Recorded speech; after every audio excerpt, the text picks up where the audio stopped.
الحمدللہ رب العالمین والصلاة والسلام علی رسولہ الکریم اما بعد فاعوذ باللہ من الشیطان الرجیم بسم اللہ الرحمن الرحیم قال اللہ تبارک و تعالی قد افلح من تزکا وذکر اسم ربہ فصلی صدق اللہ العظیم قال رسول اللہ صلی اللہ علیہ وسلم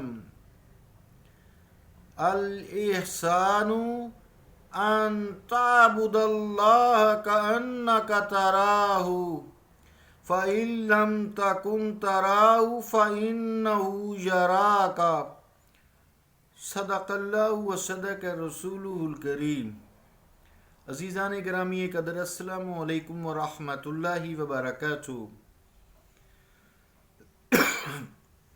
آیت کریمہ جو تلاوت کرنے کی سعادت حاصل کی ہے، جس میں اللہ تعالیٰ فرماتا ہے بے شک اس نے فلاح پائی جس نے اپنے آپ کو پاک کیا اور اپنے رب کا نام لے کر نماز پڑھی۔ دوسری میں نے حدیث پاک بیان کی ہے،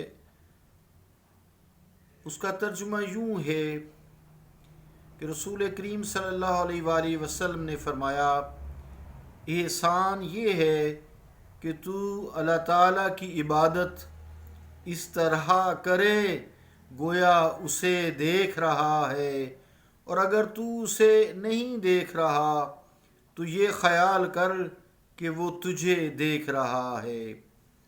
اللہ کا قول سچا ہے جو بڑی ہی عظمت والا ہے۔ عزیزان گرامی قدر، سلسلہ وظائف کا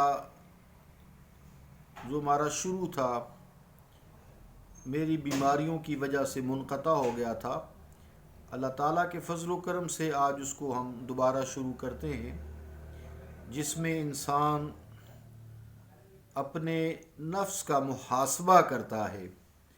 تو آئیے آج پہلا نفس جو ہے نفس امارہ، گناہ کا نفس، اس کا تذکرہ کرتے ہیں۔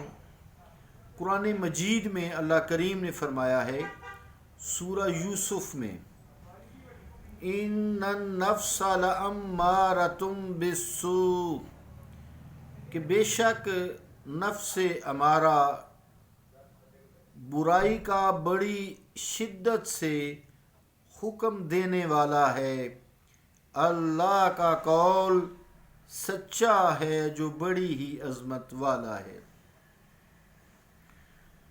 عزیزان گرامی قدر، انسان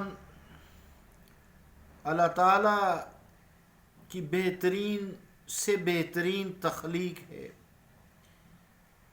اللہ تعالیٰ نے انسانی قالب میں عقل کو تخلیق فرمایا، پھر قلب، دل اور دماغ کی تخلیق کی، پھر روح کو تخلیق کیا۔ اسی طرح اللہ تعالیٰ نے انسانی قالب میں عقل، قلب اور روح کی طرح نفس کو بھی ایک مستقل جوہر کے طور پر پیدا فرمایا ہے۔ اس کی علماء خیر، صوفیہ اکرام، اولیاء اللہ 7 قسمیں بیان کرتے ہیں، جو ساری قرآن مجید کے الفاظ سے تعبیر ہیں۔ ہر قسم کے نفس کی پھر الگ خاصیت ہوتی ہے، اس کے الگ الگ خاص ہوتے ہیں، اس کی صفات ہوتی ہیں، پھر الگ الگ ان کے اثرات بھی جسم پر، روح پر پڑتے ہیں۔ جو انسانی طبیعت، اس کے مزاج، اس کی عادات، اس کے خصائل، پھر اس کے اخلاق اور اس کے اعمال سے وہ معلوم ہو جاتے ہیں کہ انسان کے اندر کیا کیا صفات اللہ تعالیٰ نے اس کے نفس میں پیدا کی ہیں، یا انسان نے اپنی کتنی اصلاح کر لی ہے۔ مزید برآں نفس خود بھی جو میں نے احوال بیان کیے ہیں، اخلاق کی تشکیل ہے، اس پر اثر انداز ہوتا ہے، احوال پر اثر انداز ہوتا ہے۔ اس لیے انسان کی روحانی ترقی کے لیے تمام تر جو ریاضت ہے، مجاہدہ ہے، کوشش ہے، تگ و دو ہے، وہ تزکیہ نفس کی صورت میں مطلوب ہوتی ہے۔ انبیاء کی بعثت کا مقصد جو ہے وہ بھی تزکیہ نفس ہے۔ رسول کریم کے بعثت کے 4 مقاصد ہیں۔ ایک، یتلو علیہم آیاتہ، قرآن مجید ہے یہ، ان پر قرآن کی آیات تلاوت فرماتے ہیں، یتلو علیہم آیاتہ۔ دوسرا، ویزکیہم، اور انہیں پاک کرتے ہیں، ویعلمہم الکتاب والحکمہ، اور انہیں کتاب سکھاتے ہیں اور دانائی سکھاتے ہیں۔ تو یہ جو سلسلہ ہمارا تزکیہ نفس کا ہے، یہ قرآن مجید کے حوالے سے ہے اور انبیاء کی بعثت کے مقاصد میں سے ایک مقصد ہے۔ تو اس طرح تزکیہ نفس کی صورت میں یہ ساری ریاضت جو ہے ہمیں مطلوب ہوتی ہے اور اثر انداز کرتی ہے ہمارے قول و فعل پر۔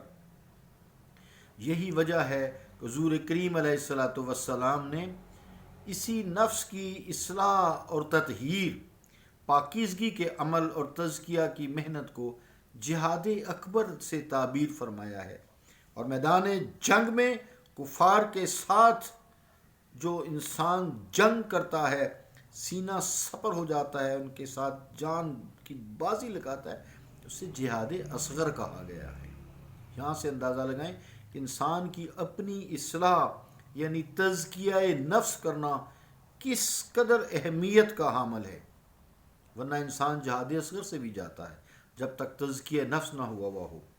عزیزان گرامی قدر، آج ہم چونکہ نفس امارہ کو شروع کریں گے، یہ 7 قسموں میں سے پہلے نفس سے تعبیر کیا جاتا ہے۔ یہ سب سے زیادہ گناہوں کی طرف مائل کرنے والا نفس ہے، دنیا میں کھو جانے کی ترغیب دیتا ہے، دنیا کی لذتوں میں یہ کھینچ کر لاتا ہے، جس میں فحش ہے، فواحش، بے حیائی، منکرات، انکار کرنا، لذات و شہوات، انسان دنیا کی لذتوں میں کھو جاتا ہے، اور جو بھی بدکاری ہے، گناہ ہے، کبیرہ ہے یا صغیرہ ہے، یہ نفس ہمارا اسی کی طرف راغب کرتا ہے۔ اسی نسبت سے سورہ یوسف میں جو اللہ نے فرمایا ہے، اور وہ آیت بھی میں نے پہلے تلاوت کی ہے، ان النفس لامارۃ بالسوء، کہ بے شک نفس ہمارا گناہ کا حکم دیتا ہے، یہ گناہ انسان سے کراتا ہے۔ آئیے اگلے کلپ میں انشاءاللہ میں اس کی صفات بیان کرتا ہوں کہ نفس امارہ کی صفات کیا ہوتی ہیں۔ آج درس قرآن کی بجائے درس حدیث، سیرت النبی کی بجائے، اور تزکیہ نفس بھی چوں ہمارا ساتھ وہ چل رہا ہے، روح کے حوالے سے بات کر رہے ہیں ہم، تو آج صرف یہی کریں گے، نفس امارہ۔ صلی اللہ تعالیٰ علی رسول خیر خلقہ محمد وعلی آلہ وصحبہ اجمعین برحمتک یا ارحم الراحمین۔